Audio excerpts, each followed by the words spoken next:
Hey guys, so today I'm going to be going over all things almond tree in my food forest / experimental farm in this semi-arid region of Sifnos in Greece. Very dry. It's late summer and let's begin.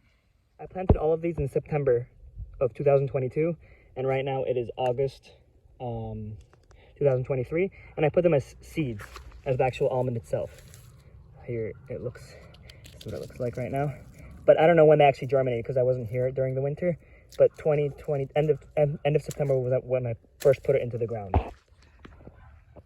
So the idea for putting almonds came from a forum that I saw on Hermes by another Greek man who was doing reforestation efforts through almonds.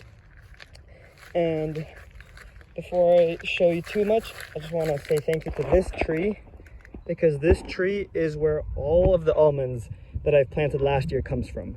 This is just, I don't know how old, maybe a 15-year-old tree or so, but last year produced a ton of almonds and I planted about 100 of them just into the ground, direct seeded into random locations on the land. And just from the winter rains, which really wasn't much, from the winter rains, 70 of them germinated, which is a pretty high germination rate. And then what I did was I just marked all of the ones that came out. I walked around everywhere and just saw everywhere that they came out. I put a indicator so I could track them through the summer, their heights, some different statistics that I'm doing. And most of them I'm not watering because I want to see what's going to happen. You could see this is what it looks like if I don't water it. A lot of them are green, not dead yet. I'll explain later, but some of them are, I would say, probably dead. I mean, just because it's completely brown. But yeah, so almonds are great because they, as you saw from that tree, they can withstand the wind pretty good. They're just going to shape differently. Another reason I want to put these, that I put them, is because since it's in the prunus family, whatever, I'm growing many of these as the rootstock, because that means later I could transplant or graft. I could graft like plums on it, apricots, peaches, anything else I want once I get strong growth on these. So what's interesting to see for me is just how different they all look in terms of growth. Like this one's a nice tall one, but it's, at the end of the day, it's just one like big stem. And then if you come here, this one's like looks really nice and healthy and bushy. And they vary pretty much. Another one, for instance, that goes straight, and then there's one other one coming this way. But that's kind of the cool part about seeds, I guess. Starting from seed, you never know exactly how it's going to come out. Oh, look at this. This is so actually this is a small problem I've been having. You can see here, where is it? Here. Right here, the leaf. This shows that grasshoppers have been nibbling on the leaves. And here I have, somewhere here, but it's good at camera. Oh, there it is. There's the slant-faced grasshopper, which looks just like hay. But yeah, that's been eating a lot of, not too much, but it's been eating some of the leaves. But yeah, and this one I'm doing as a windbreaker. I put a line of them amongst this wall to block a view, and also as a general windbreaker so that all of this area, which is the planned food forest area, like a carob here, is going to be protected.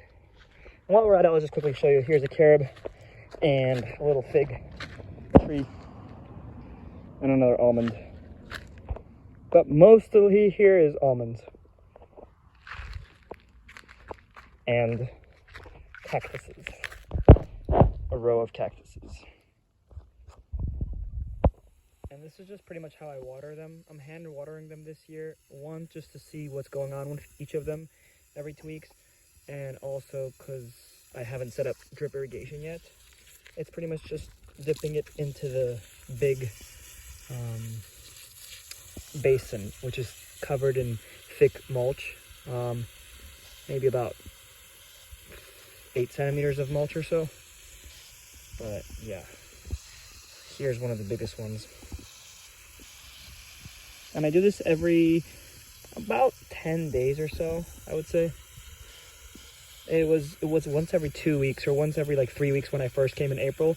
But During the heat wave, it was once every 6 days, but now it's about once every 10 days. It averages out.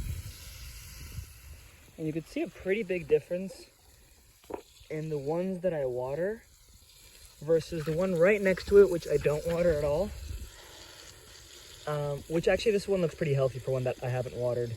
But in terms of height, big difference. Even though they were the same tree that I planted from, the same almond from the same tree came the same exact time, and almost no other differences.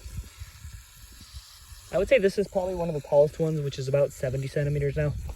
Just so you know, 70 centimeters in less than a year's growth. You can also see how much I water it. I mean, this is completely submerged. Takes some time for it all to get absorbed, but it's okay because it'll take, you know, about 5-10 minutes, and then it keeps moist for a while. Let's see how much mulch I have. I mean, you could see it's thick. But yeah, it's all good. And this is white paint that I tried painting on most of the ones that I'm watering. It's just like lime wash, but I guess it just came off from the watering or whatever, but it's fine. And I guess somewhere here is the actual almond.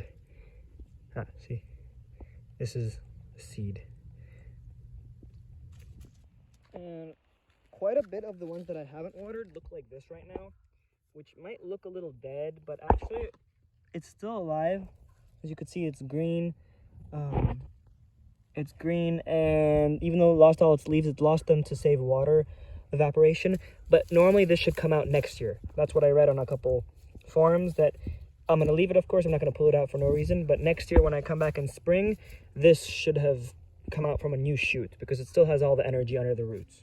So now a little bit about the statistics that I mentioned. Here's an image of what it looks like. But pretty much what I did was I went around every tree, marked its spot on the land, and then I measured its height as well as some notes.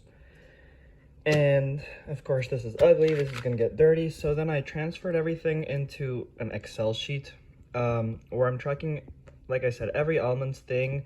When I put the seed in, the height, I measured it in spring. And this is just the schedule of which ones I'm watering. The green is just the fertilizer that I use, but honestly, long story short, fertilizer didn't do anything. I think it's just a very weak thing that I made. And blue is just water, as you could see. And then slowly I wrote down also some notes about it. You could see very bent, missing a lot, just for fun. 2 split means it just looks like a Y. And then I measured it again. I measure when I do anything major.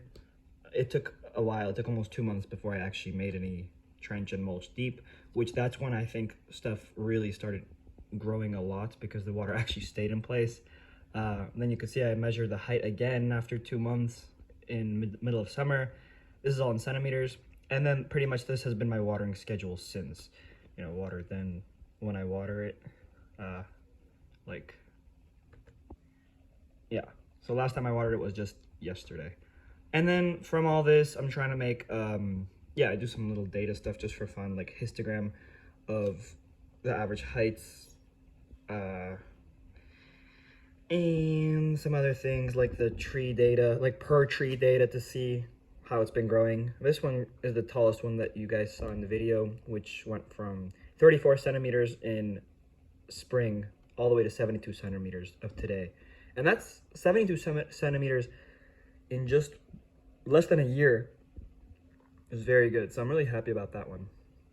But yeah, so this is kind of what I'm tracking. And the reason I'm doing this, 1, out of just fun, and 2, it's just in case I want to, like I said, prove to other people or some sort of application, you know, what can't be measured can't be improved. So yeah, that's pretty much it, to see, just to prove that this works, in case, because when I was first doing this, there were a lot of naysayers, like, no, none of them are gonna come out, it's too harsh here, blah blah blah. But we're seeing that they're working, and not just came out, but pretty thriving too. And then here I tried to do statistics of the no water statistics, which was, I think at the end, yeah, average height of no water was 20 centimeters. Average height of water, wait, that's wrong. Anyways, I had somewhere where like I showed all the statistics of everything, but anyways, long story short, water makes a big difference, of course, on how it grows.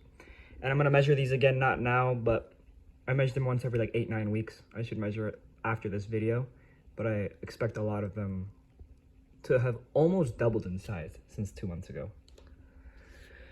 But yeah, thanks for watching. This is my almond journey into making a food forest almond orchard. I don't even know what I'm doing.